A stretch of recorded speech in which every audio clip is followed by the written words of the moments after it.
Hello to you all and welcome to IMPROVATE's first international conference. IMPROVATE is a platform for connecting governments and innovation companies. IMPROVATE's mission is to connect change makers in technology with leaders in governing positions. IMPROVATE is dedicated to find solutions and sparking collaborations that will improve the quality of life for the many. Here with us, IMPROVATE's founder and chairman, Irina Nevzlin. Our special guest today, the Right Honourable Tony Blair, the former Prime Minister of Great Britain and Northern Ireland, and the founder and chairman of the Tony Blair Institute for Global Change. Also with us today are honourable ministers from Israel and Africa, Mr. Yizhar Shai, Minister of Science and Technology from Israel, Mr. Joseph Antoine Kasonga Mukata, Minister of Agriculture, Democratic Republic of Congo. Also with us, Omari Tewebe Gumba, Deputy Minister of Agriculture, Tanzania, Minister Ato Sani Reddy, Minister of Natural Resources Management and Food Security in Ethiopia, Professor Edie Boga, Secretary of the State Department for Crop Development and Agriculture Research, Kenya, Minister Jubalani Mabuza, Minister of Agriculture, Eswatini, Mr. Jonathan Bialosuka Wata, the Minister of Fisheries and Livestock in Congo, Mr. Masima, he is the Ambassador of Tanzania in Israel, and Mrs. Coringanor, Head of Structures and Export Finance at Bank Discount. We will hear today from Israel leading agrotech and innovation companies. They will present solutions here in the studio in the field of food security. Food security has become a burning issue, especially today because of the pandemic. That is why we choose to deal with this issue today. So here at the studio or via Zoom, Netafim, Next Firm, LR Group, ICL, Alphabet Planners, AgroScout, Bioefficiency, Milky, Bermad, and finance company that can help those wonderful tech companies to do business in Africa. Discount Bank, Ashra, East Africa International Finance Corporation, and African Export-Import Bank, Afrexim Bank. Also watching us, representative of investment fund from around the world that are looking for investment in Israel innovation companies. This conference will be the first in a series of international conference held by IMPROVATE to connect between governments and innovation companies. So, let's start. I would like to introduce Irina Nevzlin, the founder and the chair of IMPROVATE. Irina is Israeli entrepreneur. She grew up and started her career in Moscow, continued in London, and now lives in Israel. She's the author of the book, The Impact of Identity, The Power of Knowing Who You Are. Over the last decade, she's a chair of the board in the Museum of the Jewish People. She conducted a $100 million transformation. It is now the biggest Jewish museum in the world, telling the story of unity and success. So, Mrs. Nevzlin, what is the vision behind IMPROVATE? First, Danny, thank you very much for the question. And I have to tell something. I'm very excited. I'm grateful to everybody who is watching us and who is with us in the studio. It's our first inaugural conference, and we did it at the time when it's hard to imagine it's possible. And it's possible because there is some nice woman looking to me from control room, Ronit Hassin-Hochman, who is my partner and the CEO of the company who made it happen. Now, back to your question. You see, I think we all know that there is a crisis in leadership around the world. We see it everywhere, not just in crisis. It started before. Another problem is that for leaders to lead now, it became much more complicated because the world became so much more complicated. And so in order to lead in times like that, you really need to be able to do the teamwork and to bring different brains together. And what I see is that over the last decade, 2 decades, we really have 2 leadership groups. One is elected politicians, and the other one is tech companies, which are growing in their impact on life of everybody. Now, those two groups are ought to talk together to build a shared language, and this is where we come into place. We want to make sure that these groups come and work to make life better for all of us and for many. So, Mrs. Nevslin, how can IMPROVATE help the world in those problematic days? I'm glad you asked. Look, I think a lot of people who are here with us today get invitations to a lot of different gatherings. Now it's mostly online, but it used to be physical, where you have these discussions, which are basically two topics. One topic is issues and hand problems that we have, and the second one is who are we going to blame today for those problems? Now, while I think it's very important to know what problems we have and how we got to that, I also feel that there's a big group of people around the world who want to have another discussion. And the discussion is, okay, we have a problem. There's a theoretical reason why we got to where we got. But what we want to do is come together and find the solutions that will actually make our life better and everybody's lives better. So this is, I think, what IMPROVATE ought to do, especially in the time of crisis. So that's what we're going to do in the next hours. Thank you, Mrs. Nevslin, for staying with us. And now to London. Hello, Mr. Tony Blair. It is a great honor to have you with us today. Today's meeting focuses on the subject that I know, very close to your heart, food security. Being active in Africa, how do you see the food security challenge in the continent, especially when the COVID pandemic makes a big problem in access to food? Yeah, first of all, a big congratulations to everyone at IMPROVATE, to Irina and her team for making this get together happening. It's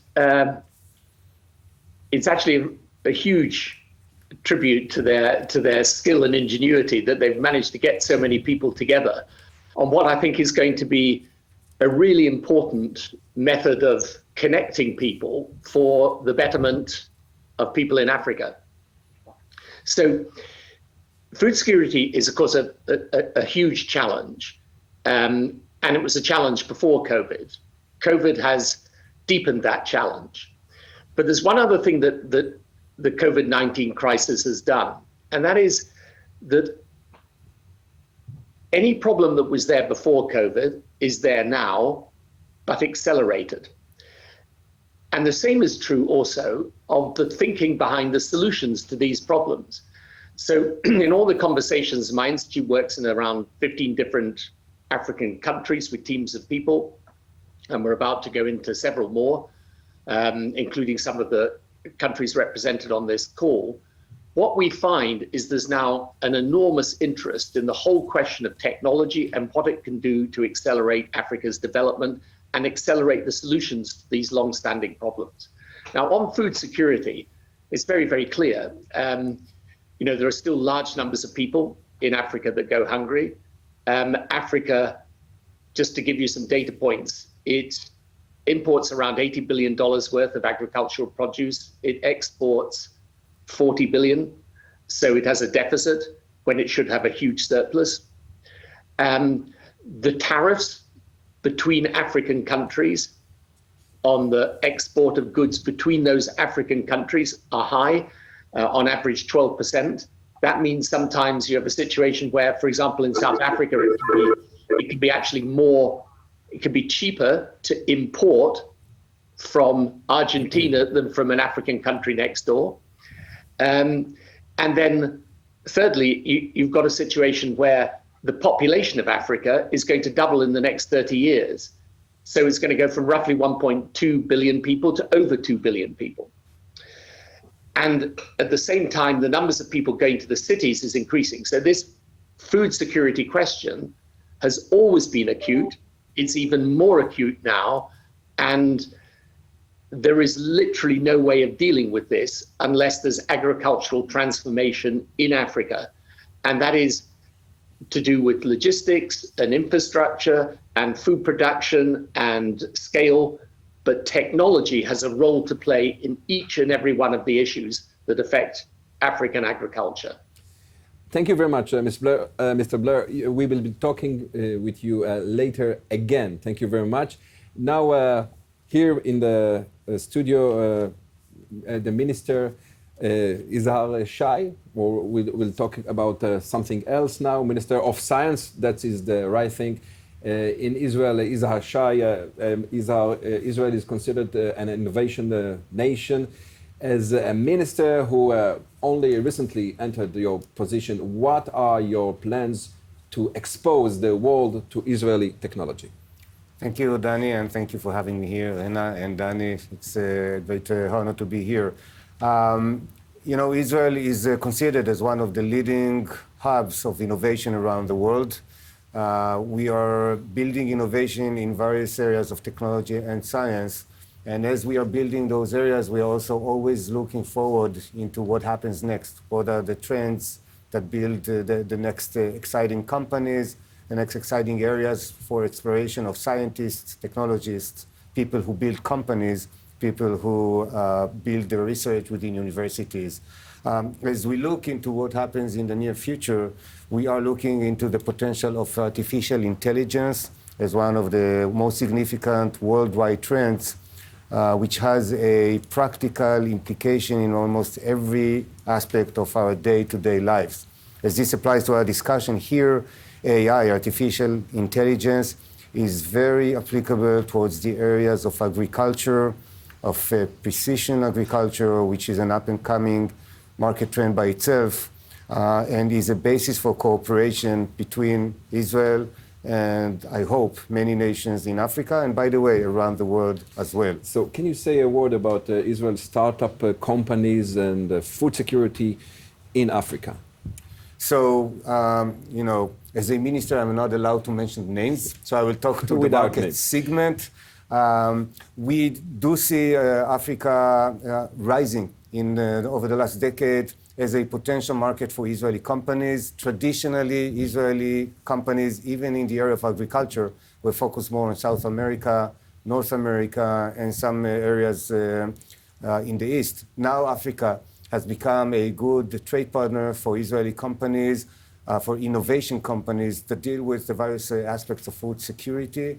And again, you see companies developing technologies in the area of water technologies. You see companies developing in the areas of food improvements, yield, again, using AI for precision agriculture in order to improve the quality of crops, the quality of agricultural product around many sectors of that market. And we believe that this will also be the basis for much more to come, as the world is now realizing the importance of food technologies, of food security, and agriculture as a whole. I grew up in the Israeli high tech in the 90s. You would not talk about agriculture in the sense of innovation then. Nevertheless, we are 30 years later, which speaks to my age. And now we are talking agriculture as innovation, as an important aspect of the Israeli tech nation, startup nation, and innovation overall. And as Mr. Blair said, the people of Africa will be double themselves in 30 years. So now we will be talking about ICL. ICL is a global company and one of the leading industries in Israel, producing fertilizers, industrial products, and phosphate solution for the food industry. The company started in the early 1900s in the Dead Sea. They have more than 11,000 workers worldwide. Its revenue is $5.9 billion per year. Hillel Magon is the Vice President Agronomy at ICL. Hillel, can you tell us more about your help in supporting food security in Africa? Thank you, Danny. The challenge of supporting and improving food security in Africa is immense. And there's no one silver bullet to answer it, but through very elaborative work. I will speak about fertilizers, which is a very major component in providing, in improving food security in Africa. And maybe another quick glance at ICL, and now on the fertilizer sector. We are a global company. Our sales of fertilizers are more than $2.5 billion. We have global presence. We have offices in Africa, in various countries of Africa. And we have more than 1,000 employees to provide with fertilizers to actually all plants that are grown on the planet, from rice, maize, wheat, all the way to the turf in Wimbledon football arena. So that's more or less us, but looking at Africa from the fertilizer lens. And on the left figure, you will see that, in fact, fertilizers have a critical role in feeding global population. Without synthetic or with man-made produced fertilizers, this world or this planet could have fed only about 4 billion people. We are now at 7.5. 3.5 are fed, or 50% are fed by fertilizers. Meeting the challenge of feeding 9 billion, most or so many from sub-Saharan Africa, requires simply more usage of fertilizers. That's not the only thing. When we compare fertilizer consumption in Africa countries and, for example, in Asia, that also have a huge, immense challenge to feed its people, we can see, regardless of GDP, at the bottom part of my figure, you will see the countries of Africa, regardless of the GDP, are using much less fertilizers than Asian countries. And of course, Asian countries produce more food. So one part of the solution is to use more fertilizers. We look at fertilizer consumption globally through this data, which is compiled by international institutions. You will see that Africa presents actually 10% of the average used by globally, on average globally. You will see, of course, in China there is heavy use of fertilizers, but also in Egypt and in Europe, in North America, in Brazil. All these countries produce a lot of food, but in Africa, the amount of fertilizers applied is critically low. We are offering fertilizers, but we are also offering fertilization practices. It's not sufficient to provide the best technology of fertilizers and control release fertilizers, for example, for the rice fields of Nigeria, and control release fertilizers to potato in Kenya, and potash to South Africa. This is not enough. We are also putting a lot of emphasis in explaining the farmers and the dealers how to critically, wisely, profitably use these fertilizers in order to get more product, but also keep sustainable indicators. And I'm glad that this word has already been mentioned here. It's part of our portfolio, and we are, of course, responsible for all the practices and fertilizers that we provide. Our portfolio is vast. As I mentioned, we provide fertilizers to field crops, vegetables, plantations, greenhouse, nurseries, turf. In practice, there is no one crop in Africa that we don't have a solution in terms of the fertilizer. Our customers are the farmers. We have to see that this is a productive solution, that we get better quality, that it's a sustainable solution, and we're also providing agronomic guidance. There is the dealer in the chain. Fertilizers need the logistic chain to arrive to the field. We are also providing benefits to the dealer. But at the higher level, at the second tier, we see also beneficiaries of the food industry. We are looking at some of our products are with the calculated reduced greenhouse gas. Some of our products are with lower carbon footprint. And we are all referring to fertilization as a sustainable practice. Some of our products specifically measured to reduce greenhouse gas, like, for example, our control release fertilizers. So now it's a challenge to adapt every technological invention or solution to the right conditions, to the right crop, and to the right farmer. We do this through, you see here, for the last 20 years, we have been investing heavily in capacity building in sub-Saharan Africa. We have had students coming to Israel, to the Volcani Center. We have had people coming to, master students and PhD, coming to our Center for Fertilization and Plant Nutrition, together with a Volcani Institute in Israel. And we have been working in Ethiopia, in Kenya, in Uganda, Tanzania, Mozambique, North Africa, and we are also partnering in a large-scale cocoa soil project in West Africa. So this is another part. It's not just fertilizers, it's also fertilization practices. Agriculture is knowledge-intensive practice. Without enabling the people of Africa to master this knowledge, it will not work. So we are very proud to take significant part in that. Just a quick example in Mozambique to the change that one can assume, and this is maybe a reply to economists.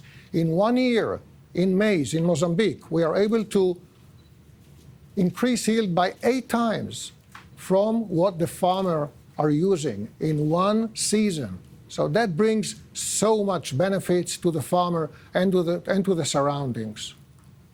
Another example, we have already for a few years project in Kenya with the Ministry of Agriculture research arm in which we examine critically the amount of potash to be applied to various rice varieties. And then together we finalize or we fix the right point and then convert it into a fertilization recommendation to the farmer. Another example is from a large project that was done in Israel, the orphan crop cassava, that we know so little about its fertilization, but it feeds Africa. So a PhD student, Dr. John Okot, has completed his PhD here, and through his work, we are able to recommend nitrogen and potassium fertilization practices to some agroclimatic regions in Africa. We are very proud of this. In Tanzania, we have a joint project with the USAID where we won a project by them, the finance is by USAID, and we reach thousands of people in Tanzania in 2 selected regions where we educate people how to make best use of our water-soluble, foliar, and control-release fertilizers to make them simply get more money for what they produce in a sustainable way. Next generation of fertilization. Fertilizers are with us 150 years on this planet, but there is always room for more. And we are looking very much in organics and find the right solutions.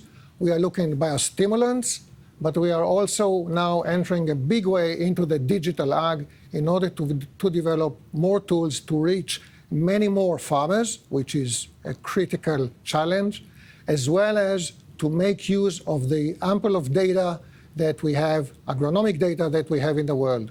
Through this, we are now preparing a global free-to-all fertilizer recommendation tool that any farmer in the world will be able to use it.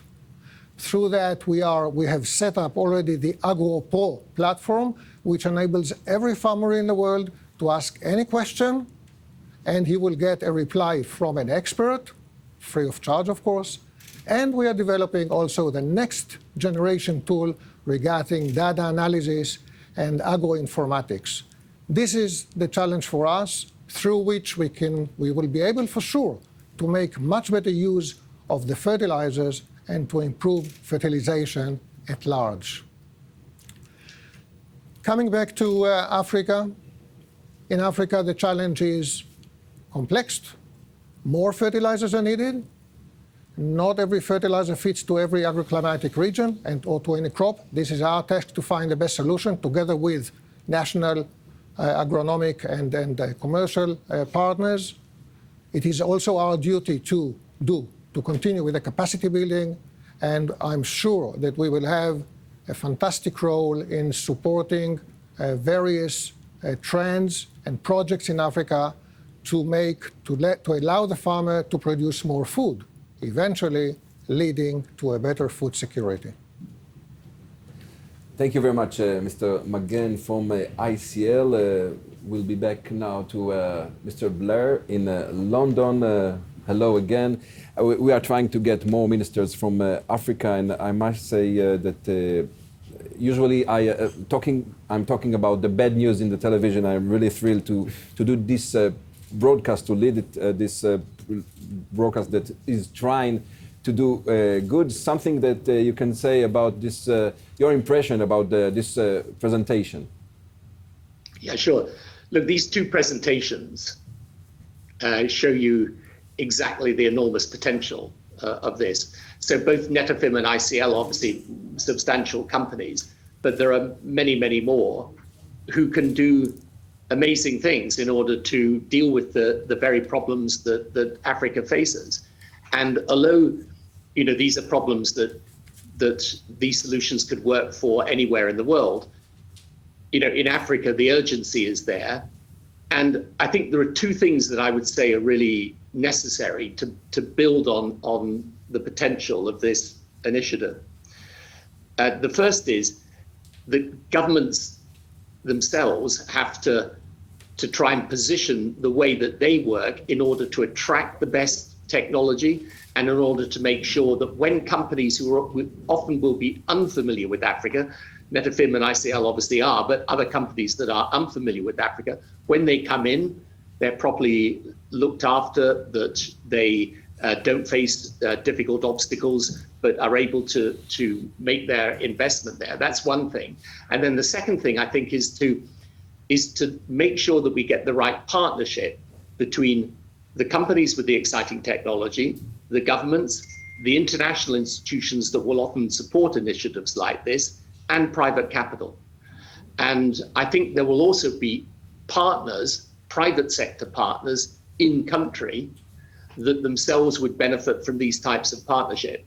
And, as I understand it, the thing that IMPROVATE is trying to do is to make all of those connections happen in the most effective way possible, because that's what in the end will allow people, the moment people see this working and realize the difference it can make, then you will create a kind of virtuous impulse, if you like, towards developing these partnerships even faster. Thank you, Mr. Blair. Minister Shai, here in the studio, what can you say about those presentations? I was very big firms in Israel. Very big firms. One of the interesting things within the Israeli high tech is that we are trying to build big, sustainable companies that will last for many years and will become worldwide leaders in their domains. It is very encouraging to see that in agriculture, in food technologies, we do have already that experience in place. We have these companies that have been around for many years and are still innovating, are still growing up and conquering more and more market segments, innovating new products, new technologies, new services. And this is wonderful to see. I think that we should be very proud. As a Minister of Science and Technology, I'm proud to have seen these companies. I know that we have many more to come. Yeah. And this is just good news, coming from the world that I spend most of my time in recent weeks. This is so much fun. No question about politics. Nothing about politics today. All right. That's it from IMPROVATE Food Security in Africa. We have heard today about the needs of Kenya and Ghana, Ethiopia, Congo, and Tanzania in the field of food security. We received an overview of the continent from Honorable Tony Blair with us here in Israel, Ministers of Agriculture and Science and Technologies. We were exposed to leading Israeli agri-tech companies that can help the problems of food security. IMPROVATE's next conference will be on the topic of upgrading agriculture through smart agricultural technologies in Eastern Europe, and will take place in October 29th, 2020, chaired by the former Bulgarian President Rosen Plevneliev and agriculture ministers from Eastern Europe. Thank you all. Let's hope for better days for everybody, health for everybody. Thank you.